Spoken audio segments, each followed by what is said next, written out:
வள்ளுவன் சொல்வதைப் போல எண்ணன்றி கொன்றார்க்கும் உய்வுண்டா உய்வில்லை செய் நன்றி கொன்ற மகற்கு. இன்று வாழுகின்ற அத்துணை மனிதர்களும் நன்றி கெட்டவர்களாகவே இருக்கிறார்கள். எதை மறக்க கூடாதோ அதை மறந்து வாழ்கின்றனர். தாய்க்கு செய்ய வேண்டிய செய் நன்றி மறந்து கர்வத்துடன் வாழுகின்றனர். அவர்களை அனாதைகளாக விட்டுவிடுகின்றனர். செய் நன்றி செய்ய வேண்டியவர்களிலே முதன்மையானவர்கள் நமது பெற்றோர்கள். அதை பற்றி இறைவன் கூறும்போது பெற்றோர்களையே நன்றி செய்வதற்கு முதன்மையானவர்கள் என்பதை கூறுகிறான்.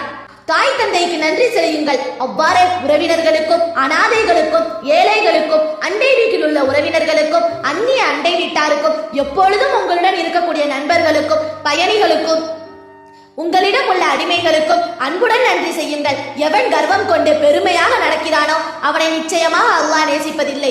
அல் குர்ஆன் பாகம் 4 வசனம் 36.